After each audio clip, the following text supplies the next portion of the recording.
Listen carefully, because if there's one nightmare people consistently underestimate, it's the moment everything you rely on silently blinks out. No warning, no countdown, just the sudden realization that the lights aren't coming back. The taps have stopped coughing out water, and every comforting hum of modern life has vanished. And here's the part nobody wants to admit. You're not as ready as you think you are. 30 days without power, water, or help isn't some weekend adventure. It's an exam you didn't study for. And nature doesn't grade on a curve. The first thing that hits you isn't hunger. It's the silence. Cities are supposed to buzz, groan, rattle, whir. When they don't, your brain panics before your stomach does. But your job isn't to panic. Your job is to become the kind of person who survives because they act while everyone else waits for someone to fix it. The truth is, nobody's fixing anything for you. Not in this scenario. So here's what you do, and here's why it works. You start with water, not food, not batteries, not that secret box of snacks hidden behind the cereal. Water. Humans last 3 days without it. But that's the Instagram version of the rule. Real dehydration hits in hours. Dry lips, foggy thoughts, confusion you don't even notice. And a confused survivor is a dead survivor. So you scavenge water immediately while the city is still calm. People always think they have time. You don't. Every building has sitting water trapped in pipes, tanks, heaters. The pressure will hold it only until the system bleeds out. Fill every container you own, including the pots you never use and the random jars you swear you were going to recycle. It's not glamorous, but survival rarely is. Now, when that water runs low, and trust me, it will, you move to extraction. Rainwater is your best friend. A tarp, a trash bag, even a sheet becomes a collector. Cut the center loose. Let it funnel into whatever container you have. The beauty of rainwater, it's naturally soft, low in minerals, and easy to purify. A few minutes of rolling boil kills almost everything dangerous. Doesn't matter if it tastes metallic or earthy. Taste doesn't kill you. Microbes do. Boil everything. Don't argue with biology. Then there's the part nobody likes to hear. You will need to leave the safety of your room at some point. Not for heroics, not for exploration.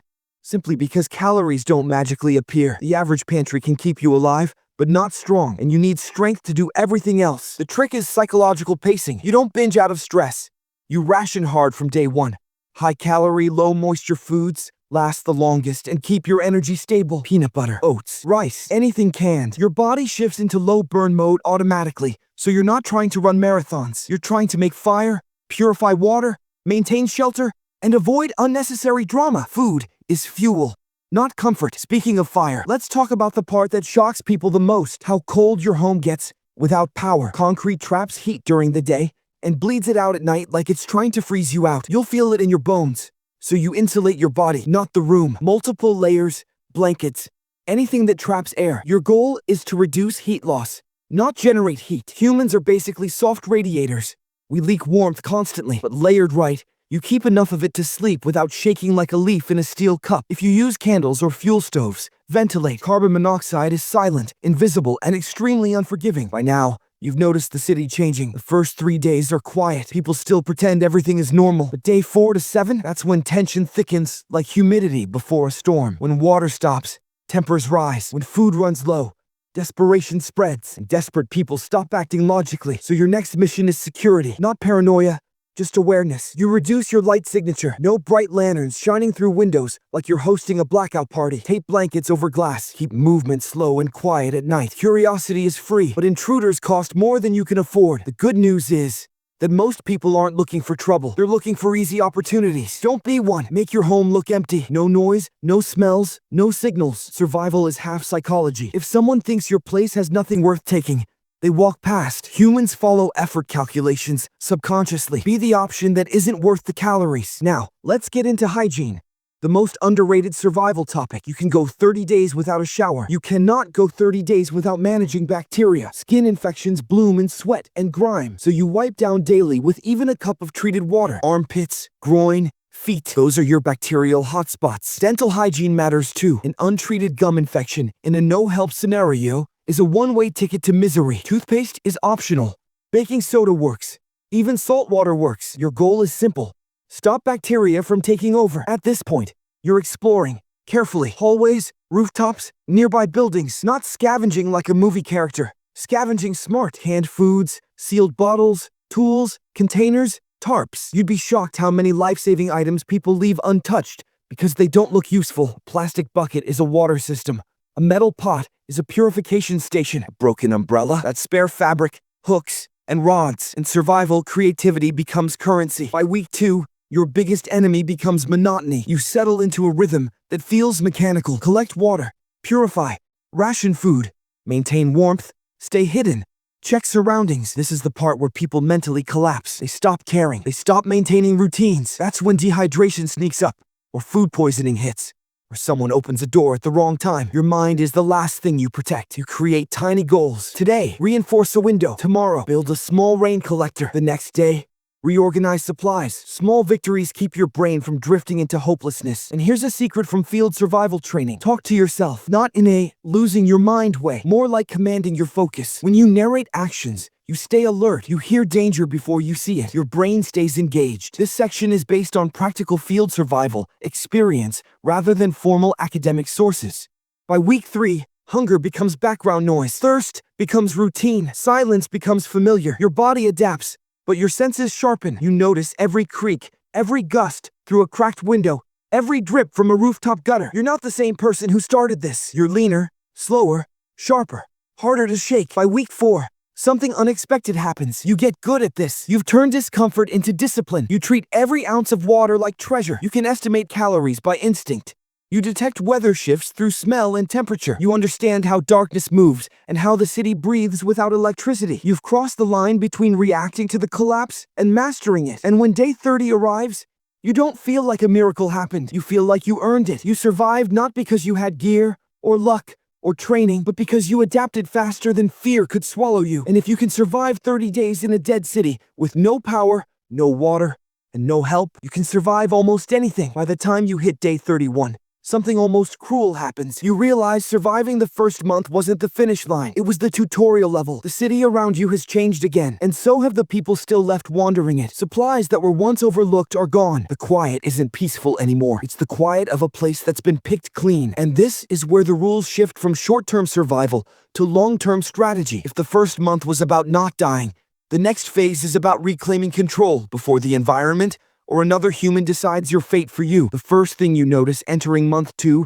is behavioral drift. People who started the collapse rational and cautious are now divided into 2 types, the ones conserving and the ones consuming. The consumers burn through the last of their food, light everything on fire for warmth, and start making desperate mistakes. They push through doors blindly, trust bad water, eat spoiled food, because hunger convinces them it's probably fine. These become hazards, not just competitors. They bring disease, attract attention, and destabilize whatever fragile balance still exists. You avoid them not out of fear, but because unpredictability is more dangerous than hunger. Hunger you can plan around. Someone acting on panic?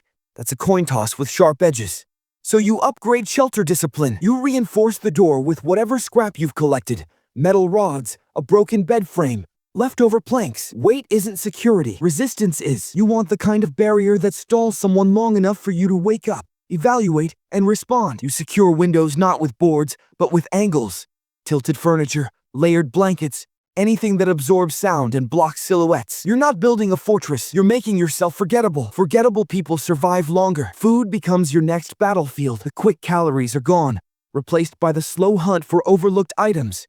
Pantry corners, forgotten bags of flour, sealed grains, nutrient-dense foods people didn't recognize. Dried beans become your currency. Rice becomes gold. And here's the trick most preppers never talk about. You don't eat these foods raw when you're rationing fuel. You soak them. Water does half the cooking for you over hours, sometimes overnight. A small boil afterward makes them safe. Soaking stretches fuel resources and makes digestion easier because your system is already stressed. This tip comes straight from practical field survival experience, rather than formal academic sources. You also start scanning for the things nobody else picks up, because humans, even in collapse mode, still judge items by their pre-collapse value. Broken umbrella is still trash to most people. Good. To you, it's shade material, cordage, and lightweight metal rods. An empty can, that's a cup, a trap, a stove stand, a storage container, a digging tool. People walk past wires because they can't charge their phones anymore. A copper wire becomes a snare trigger, a structural fastener, or a fire striker bundle. Survival rewards the person who sees utility,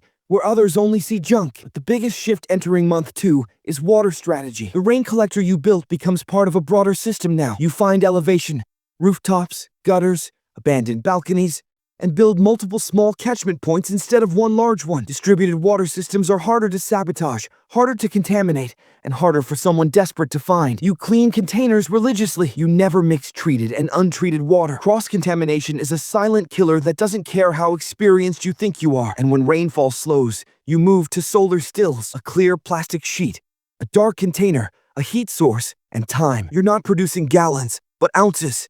Survival is built on ounces. By this point, you've developed a sixth sense for sound. Footsteps become clues. Echoes become warnings. The clink of metal 3 buildings away tells you someone is scavenging improperly. So you shift your movement window to dawn. Not full light, not deep darkness, but that gray moment where shadows are vague and most people are asleep or exhausted. Dawn is when danger yawns, but hasn't stood up yet. You use it, and now comes the mental plateau. You've survived, you've adapted, but you also need purpose.